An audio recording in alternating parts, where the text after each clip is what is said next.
Last year I did a screen to console episode on Rudolph the Red-Nosed Reindeer because I didn't know they made a video game on this property back in 2010 for the Wii, and I never would have guessed in 2025 we'd be here again with another Rudolph the Red-Nosed Reindeer game. But here we are. So I thought it'd be kind of fun for the holiday spirit to check out this new Rudolph game and 100% it. That's right, we are going to be 100%ing the new Rudolph the Red-Nosed Reindeer game, the game that came out in 2025 for a movie that came out in 1964. What are we doing here? The Rudolph game starts like the Rankin and Bass film, where Sam the Snowman introduces us to the story of Rudolph, setting the stage of the game. We start playing as Sam as we work towards Santa's workshop, collecting gold nuggets along the way. After the opening scene, we get our first achievement, The Story Begins, by completing the prologue. We jump to Rudolph being born. He's born a freak with a red nose, and that just won't do with the high level of genetics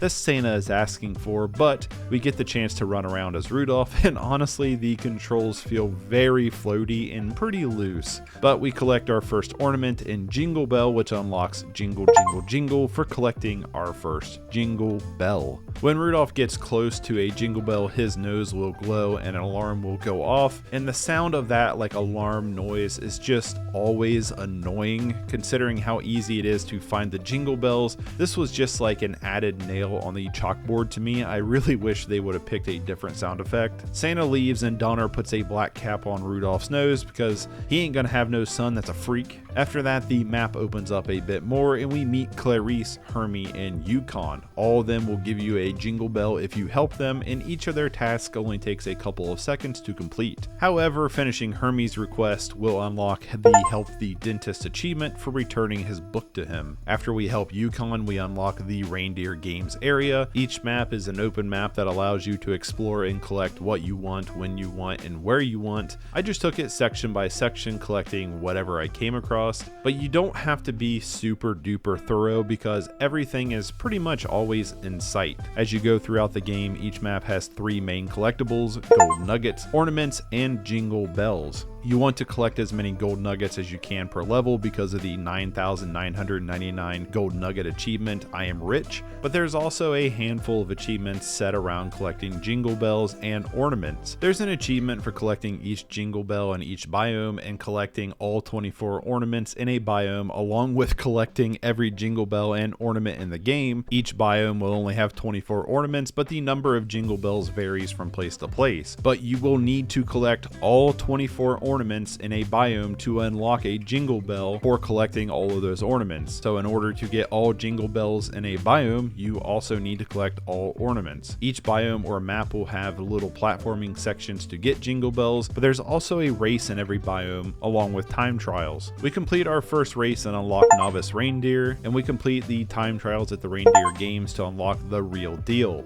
It's worth mentioning that thanks to the horrific camera in the game, it was quite a challenge to actually perform through this time trial, but it would have been really easy if the camera just didn't have this weird mix of self-controlled and automatic. I couldn't find if you could turn this off in any of the menus, but it was something that was constantly obnoxious throughout my playthrough. In order to collect all the bells in a biome, you need to buy a single jingle bell from the squirrel shop that's in every one of these biomes, which of course buying your first one will unlock the achievement, "Thank you for your purchase." You use the gold nuggets that you collect throughout the levels to purchase them, but don't worry, the achievement 9,999 gold nugget I Am Rich achievement only counts towards what you collect, not how much you currently have. While you're at the squirrel shop, you can also buy a hint. These hints will give you an idea where jingle bells are, but throughout my playthrough I felt like jingle bells were pretty much always easy to spot, so it was kind of pointless, kind of like Rudolph's nose alert. But buying a hint will unlock the Take a Hint achievement. Also in each biome but one of them is a snow globe challenge. You walk up to a snow globe, enter a first person point of view by pressing down on the R stick, and it's just pretty much a simple platform challenge. Completing your first snow globe will unlock Snow Globe Fan, but completing all the snow globe challenges will unlock Snow Globe Master. But again, if you want to get all the jingle bells, you have to do this anyway. There's a wide compass of achievements that the core game will unlock throughout a playthrough. There are 13 story-based achievements, but only one of them is missable, and 21 connected to collecting all the jingle bells. The only story achievement that you could miss is also connected to collecting all the jingle bells. You'll need all jingle bells by the end of the game to unlock the secret ending, and the achievement Let's Be On Our Way, where you pick up the misfit toys to deliver as Christmas presents. But that's 34 out of the 48 achievements, including the platinum, that you'll get just by playing the game. What I'm saying is, just play the game and you'll be most of the way there. The other achievements we got while at the Reindeer Games was for smashing a stump, which gave us the achievement Stumped, and a jingle bell from it as well, freeing an elf from an igloo by dashing through the ice wall to unlock Igloo Trap and getting a jingle bell. Dashing through presents that's on the ground not only gives you extra gold nuggets, but also so many presents for dashing through 20 of them. Collecting 4 bell pieces gives us jingle bell and the achievement bell pieces for collecting, well, the 4 bell pieces to create the jingle bell with. And additionally, falling into the water unlocked one's weakness achievement for falling into said water. Collecting all 24 ornaments in Reindeer Games gave us the achievement Ornament Fan, along with a jingle bell for collecting all the ornaments. And while doing the time trial, we apparently have already collected over 1,000 gold nuggets to unlock the achievement Gold. Getting the last jingle bell from the Reindeer Games unlocked Christmas Town Resident for collecting all the jingle bells in Christmas Town, which I guess was the name of the biome we were in. I just thought it was Reindeer Games. After talking to Comet and Clarice, this is where Clarice pronounces that she thinks Rudolph is super cute, to which, what is this reaction? I'm cute! I'm cute! She said I'm cute! Well, Rudolph's nose falls off and everybody thinks he's a freak, and that closes this chapter to unlock Stop Laughing at Me. As we move on to the next section, where the 4 misfits Rudolph, Yukon, Hermey, and Clarice go through the mountain pass, a small running section with 3 jingle bells to collect as you run through it. You'll unlock down the mountain if you collect all of them, but during this section we unlocked Glider for gliding 30 meters as well. Both gliding related achievements I promise you'll unlock just by playing the game and trying to collect all the jingle bells. 2 achievements which I did not include in that 34 achievement list that are basically free if you just try to play the game and collect the jingle bells, but I consider these free achievements as well since you pretty much just get them for playing the game. So that's basically like 36 of the 48 achievements are just free. Reaching the end of this short level unlocks Independent, then thrusts you into a boss fight against Bumble. As you fight the Bumble, snowballs will fall from the sky. You just try to avoid them and the Bumble, and eventually one snowball will stay behind that you can pick up and throw at him. This will stun him and allow you to headbutt him to damage him. It's a pretty easy boss fight, which what would you expect? After beating him, you unlock the Abominable Snow Monster for beating him once. The group arrives on shore to the island of misfit toys, where you meet Charlie, who tasks you with finding all 8 misfit toys. I love how the cutscenes are just everyone standing around with slight animation to just not be a static image, but no one is really animated when they're talking. I say that obviously with sarcasm because they might as well just be static images because it's so lazy. The island of misfit toys though is easily the largest area in the game and took me the longest to get everything done. There's a lot of open space and challenges here to collect all the jingle bells, but the jingle bells in the map are pretty self-explanatory except for the ornament. There are 2 hidden ornaments that were hands down the hardest to get in the game. There's one that you have to jump over an ice wall to land on a rooftop to get, which is easily the most hidden object in the entire game. And the last one I was scratching my head at on how to get to it because I just could not jump up high enough to get to it or glide far enough. Hold on, I'm gonna have a aneurysm. Give me a second.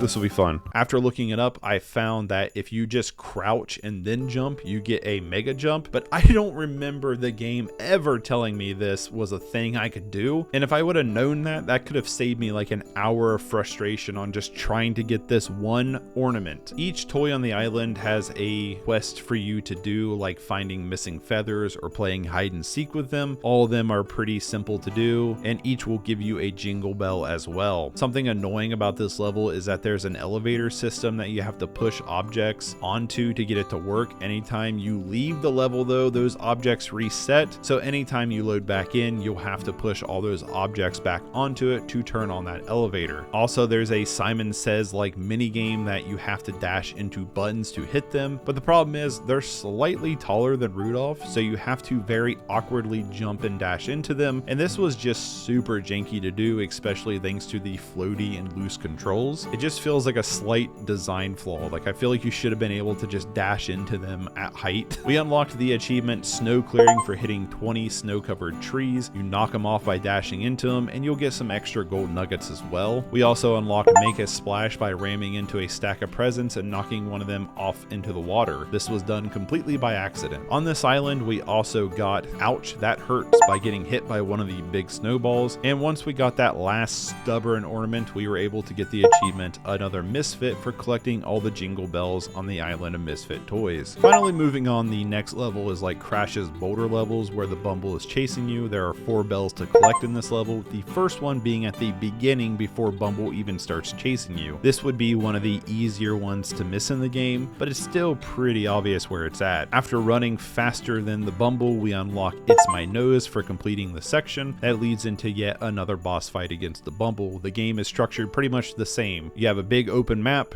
then you have a traversal level, and then you have a boss fight. Rinse and repeat a couple of times. This time though, against the Bumble, you just have to avoid his attacks until he stuns himself and then headbutt him like last time. And after you do it a couple times, you'll get the Bumble Sinks achievement for beating him again. Rudolph and the gang return home to find Rudolph's parents are missing as they went searching for him since he ran off. With the snowstorm rolling in and only 2 days before Christmas, the gang heads out to the Bumble's cave in search of Rudolph's parents. The game introduces wall jumping in this section that is pretty janky to get used to, but overall I like the snow mountains a little bit more than most of the game because a lot of this biome is focused more on platforming. Even if that wall jumping is janky, it helps add some dynamics to the map that makes it more engaging as the player. I finished the snow mountains without getting all the jingle bells because I could not get the snow globe to work in this one. I was thinking maybe it was bugged or something, so I decided to move on to come back to it later. We take on the Bumble again during this final standoff with the monster. We unlocked Glide Master for gliding over 5,000 meters. Bumble's third time around is a big step up from the last two, where you have to break ice over his head and you have to avoid snowballs while platforming up to the ice with platforms that disappear. However, this is still a pretty easy boss fight, even if the camera does make it harder to deal with. After defeating Bumble one last time, Hermey viciously rips out the monster's teeth and Yukon spears him off the cliff, and everyone thinks Yukon is dead as well, but thanks to Yukon's brave sacrifice, we unlocked We Lost a Friend by defeating Bumble for one last time. Well, I mean, if you've seen the movie, then you know that once we get to Santa's workshop, Yukon returns with a tame Bumble in tow. Now, with everyone at Santa's workshop, we have to get ready for Christmas. Santa's workshop adds a bit of variety by being both inside and outside. You can also climb up on the roof of Santa's workshop and collect things there too, but the workshop itself is a very empty building. Here though, Rudolph became lead reindeer after we beat the last of the 4 races to get the achievement. However, I thought this was the end of the line for my 100% run. I tried to enter the snow globe in this level as well with no prevail. Here I was thinking the snow globes were bugged, or maybe my save file was bugged. The game does let you have up to 3 save files, so I booted up a new one only to find out that I just wasn't pressing the R stick down to enter in first person mode. I had completely forgotten how to do that by the time I got to these other snow globes, and I just thought you had to jump into the snow globe. So after feeling super stupid, I jumped back to the snow mountain to enter its snow globe and do all the wall jumping possible to unlock Trapped in the Snow by getting all the jingle bells in the snow mountain. Heading back into Santa's workshop to finish off the globes, we became the snow globe master by completing all 3 snow globe challenges in the game. From here, we needed to find the star tree topper for Bumble to unlock a new job and get a jingle bell from him, and the star was pretty easy to come across just by exploring the level. This chapter is where the due diligence of collecting comes into play. We grabbed the last ornament that unlocked the achievement, the perfect collection, for collecting all of them. However, this unlocked as I was mid-air jumping in between wall jumps that caused me to fall and take damage. Clearly, they did not QC this interaction.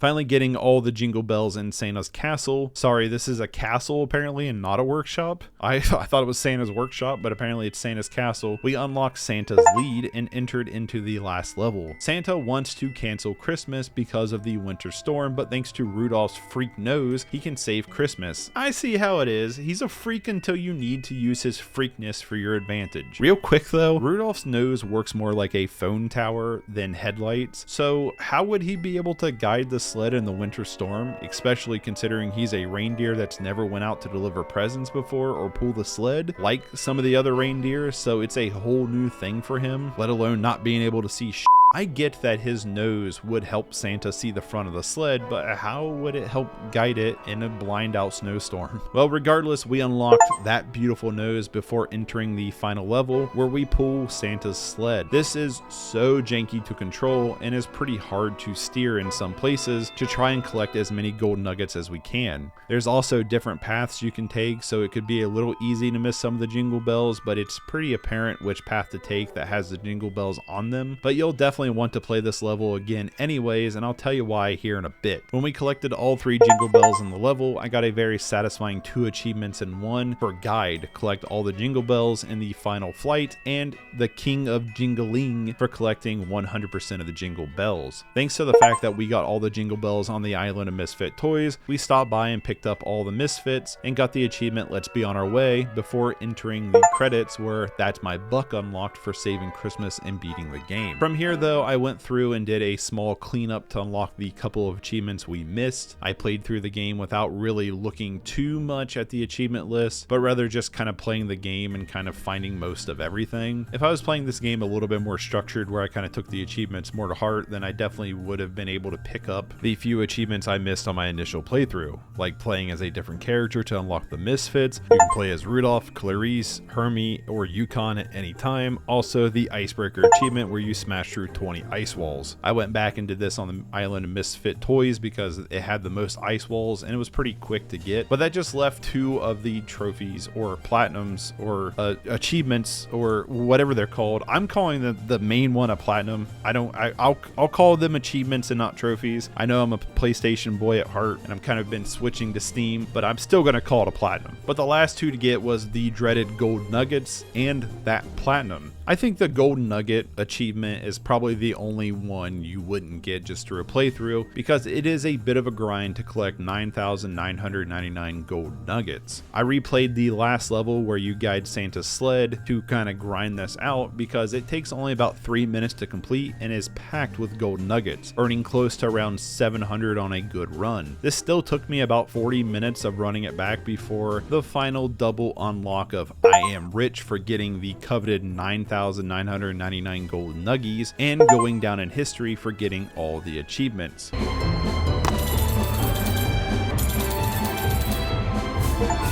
There it is. Got it. I am rich, get 99, and going down in history, get all the achievies. That's it. We've 100%ed Rudolph the Red-Nosed Reindeer for what it's worth. 100%. For me, it took about 5 hours to get the full 100%, and if you want to watch that, then you can go check out my Let's Play on my gaming channel, but I will say that this is obviously a major step up from the 2010 Wii Rudolph game, but I wouldn't really say it's a good game either. The game itself as a whole is fine, I guess. It ran fairly well on my PC. I used an Xbox Series X controller that was very comfortable as an experience to use, but the game is not without its flaws. For one, the camera is one of the worst I've ever experienced in a 3D platform collectathon, and I've played a bunch of these games. It was constantly distracting and screwing up my jumps and causing me a bunch of headaches. You can play the game as different characters, but the characters pretty much all play the same. It's just a different skin. The controls are loose, the characters move quickly, and altogether it can be a little wild to do anything with precision. That being said, the game never really asks for anything precise besides the buttons you have to jump dash into. The levels are designed to give very little challenge to the player. Clearly this is a game geared more towards children, and for that I actually think the level design is suitable. Goofy moments like trying to press a button only comes up a few times, but it was annoying when it did. Another annoyance was loading into a level and having to reactivate an elevator, but the ease to jump back into those levels at any time is nice. Graphically, I do like how the reindeer look very felt, but I wish that extended to more of the game. I wish the game looked more like the stop animated film film and not just a few textures here and there. The game looks bland, empty, and repeated elements, colors, and textures just makes it look so bland. Some of these levels though are big and relatively full, like the island of misfit toys, while something like Santa's castle is large but very empty. The in-between map levels are a nice breath of air to kind of break up the pacing and to keep the game flowing pretty nicely, and the story here does cover the check marks of the film while adding some more things to it, like Clarice coming with you, added interactions with the Bumble, and a talking polar bear. But the lack of animation during the cutscenes makes me wish it was just still images that were nicely stylized instead, honestly, because it just comes across what they did in the game as really cheap and lazy. There's no interesting cinematography, but in an ideal world the developers would have used like actual stop motion for the cinematics, but we're talking about a game that was published by GameMill and it's a licensed game. We typically don't get that much effort put into this niche of gaming that I am for some reason really fond of. Rudolph by no means is a good game, but it's serviceable. I didn't hate my playthrough of it, and while I found some experiences annoying, I also didn't really find anything that I loved, but rather was just content with my time with it. It's a short experience, definitely overpriced, but one that I didn't want to rip my hair out while playing, or an experience that was as insulting as the 2010 Rudolph game. This is a game that's really about it as a whole. It's one that I definitely wouldn't recommend, especially at the price point, but one that if you pick it up on sale would probably be a decent enough experience for a child. That experience definitely feels like it scales on age. As the older the audience gets, the less experience they'll get out of it because it's more of a bare bones nature kind of game with less than ideal controls. Games like this typically end up on Walmart clearance or Steam seasonal sales for much cheaper, and I personally would be around the $5 to $10 range, maxing out at like 15 tops for a physical release. That's as much as I would be willing to go as a recommendation if you're wanting to check this one out. I personally would not recommend this game, but if you're curious about it, that is around the price range I think it would be worth picking up. In no world would I recommend this game for the $40 asking price that I paid for it. I'm just an idiot and a massive sucker for licensed games, so don't do as I do. Rudolph 2025 is a massive step up from 2010's game, but I honestly don't know why they are making games of this franchise, but maybe in like 15 years from now we'll actually get a good game based off of a movie from 1964. I just want to say to everybody, thank you for watching. I really hope you enjoyed the video. If you want to check out those screen to consoles, I have playlists on my channel if you want to check them out. And I do want to say real quick, just thank you for the support on the Santa Claus is Coming to Town screen to console. It's done way better than I was expecting, so I just want to say thank you for that. I also want to wish you a Merry Christmas and a Happy New Year if I don't see you again until after the holidays, which, I mean, I'm going to be uploading videos, but that's not the point. The point is I hope you have a good holiday celebration regardless of what you celebrate. That's what I'm trying to say here. If you want to support what I do, links and stuff are all down below. Just want to say this real quick with screen to consoles moving into 2026. I'm going to try to do them bi-monthly. I really love that series. I have a lot of fun with that series, and that's what I'm going to try to do. I'm not going to promise anything, but we'll see. So I'm out of here. Goodbye.